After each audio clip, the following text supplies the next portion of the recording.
Oh, it's Grumich, like a K at the end. Grumich. All right.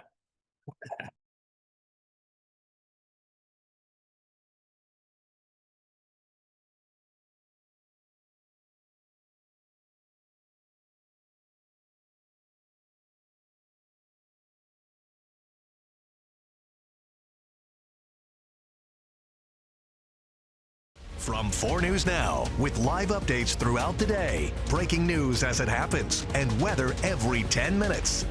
This is KXLY Plus. Welcome into 4 News Now. I'm Rob King. Disney's The Lion King, the beloved classic, Tony Award-winning musical, is returning to Spokane at the end of the month, here for more than 2 weeks. January 28th through February 15th is going to be at First Interstate Center for the Arts. You can find the link to get tickets right now on kxly.com. Joining me now, one of the stars of that musical, Danny Grumich, who plays Pumbaa, one of my favorites from the movie. Danny, how are you? I'm great. Thanks for having me. Of course. How's the tour been going so far? How are you adjusting to being a road dog, grinding? It's been great. It's been great. I've been out about a year and a half now. So I joined the tour September of 24. So, yeah, a little less than a year and a half. Been loving it the whole step of the way. I have my entire family out here. So our 1.5-year-old daughter Gracie, my wife Maren, our dog Waverly, the whole family's out. So we're just bopping city to city and enjoying the ride. Well, that's awesome. It's nice to get a bring, because you got to think that's one of the downsides. If you do have a family and they're at home, you're like, oh my gosh, Yeah, can't see my absolutely. family for 8 months. So that's got to keep you going, keep you Absolutely. rejuvenated. Definitely a game changer for sure. Right on. Now we talked about it. You play Pumbaa. I want to pull up a photo here of what that piece looks like. My goodness, that's a two-parter, and there's no one in that little back half, right? No, no, just me. Yeah, yeah. So the whole thing is about 8 feet long and just around 55 pounds in total. Oh, So what's the training and learning curve for this beast? it was a lot of soreness in places I didn't know I could be sore, to be completely honest. A lot of stamina built up. Yeah, it was definitely sort of getting thrown in the deep end in the best way possible.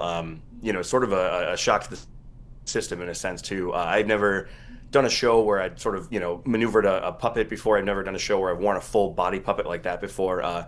But I have to brag on the show and kudos to our entire department. We have an entire puppets department on staff that travels with us full time on the road, headed by Michael Riley. They're fantastic. They maintain all of the over 200 puppets in the show. They were able to put me in it the first time, adjust all the straps to really make it as comfortable as possible, and really kind of mold all the harnessing to fit me. Gave me a lot of great tips on how to manipulate and how to move. But also sort of, you think of Lion King, this, almost 30 year, blockbuster hit musical. I would think it's, you walk here, you say this exactly like this.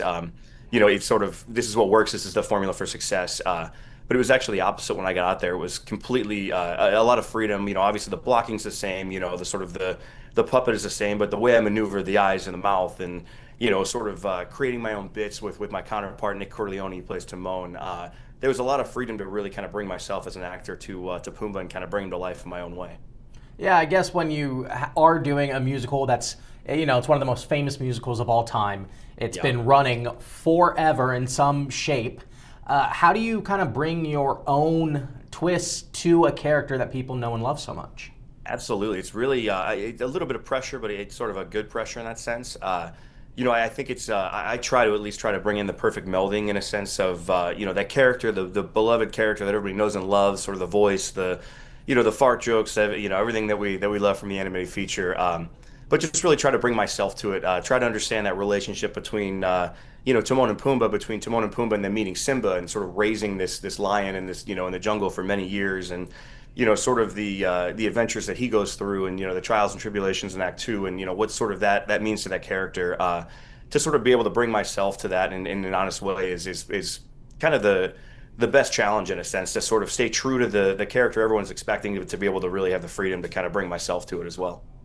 Now, you mentioned your counterpart who plays Timon.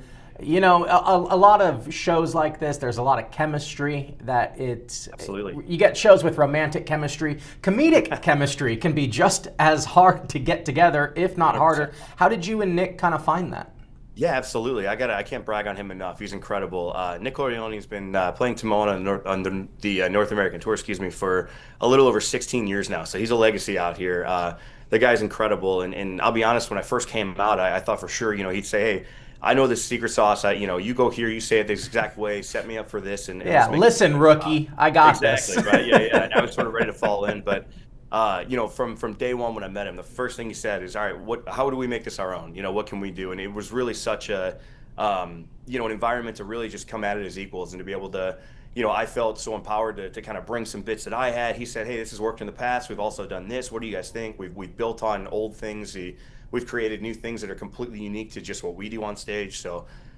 Yeah, there's that chemistry is 100% there, and you're absolutely right. I think it definitely reads on stage, and I can't say enough great things about him. He's a really incredible person, really incredible scene partner, and yeah, just lucky to get to share the stage with him.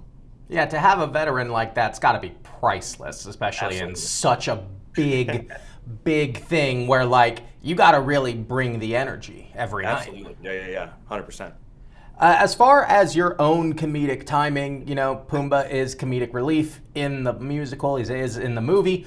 How do you find that you kind of shift as far as what you're doing night to night? Is it based off audience? Do you just decide you want to try something? How does that work? Yeah, absolutely. I'm going to tell right after this interview, I'm going to tell my wife I have comedic timing because she always likes to tell me I don't. You No, yeah, it really professionally does. do, though. That's got to count for Right, something. exactly, exactly. Yeah, no, it really, honestly, yeah, the audience is paramount in the entire thing. In every city, we either have monitors that we can hear the live show feed through in our dressing room, or we have a full TV monitor where we can see the actual show happening. And every night, we sort of get ready. We don't go on to the very end of Act One, so Nick and I are sort of getting ready and stretching, and kind of getting ready to start our day as the curtain's going up. And just being able to hear from go when that curtain goes up, the audience go nuts. They go nuts after the opening number. They're in it the whole way. The laughs all throughout.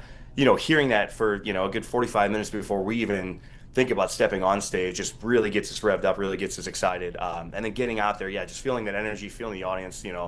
The cheers at the end of Hakuna Matata, the laughs in Act Two and Act One. It's just really there's nothing like it. It's really great every night. And you got to think, or it might be a detriment, I don't know, I guess you tell me, people having a preconceived notion of this character. Maybe Right. that's not your version. Does that help or hurt? I think it's a little bit of both. I think there's, like I said, there's that added pressure to really deliver on that. But it's sort of staying true to myself, and as an actor, I want to bring myself to it, and I want to show what I can, kind of bits that I can come up with, or how I can make that character funny through my eyes.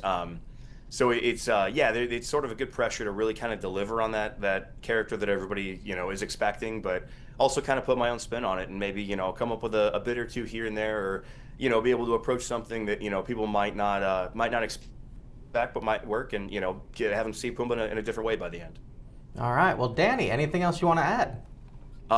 Yeah, I think in that same vein, in terms of having a preconceived notion of the show, one thing we always like to say is if you've never seen the musical and you're only familiar with the animated feature, you're going to get that times 10. The musical is, you'll have all your great highlights. Can You Feel the Love Tonight? Hakuna Matata, Just Can't Wait to Be King. Circle of Life, obviously, all the great hits. But the rest of the catalog in the musical is all their songs that were created specifically for the musical itself. Nala has a song in Act Two called Shadowland, and about leaving the Pride to go find Simba and bring him back to fight the evil Scar. Simba has a song called Endless Night, where he's sort of grappling with, why am I here? I'm longing for home, but am I welcome there anymore? Some really incredible moments like that. There's also so much incredible South African culture and design and language, all interwoven throughout the musical that really just elevates the story into a whole and completely new way. People get lost in the puppetry and the magic of it. And I always say this show's been around almost 30 years.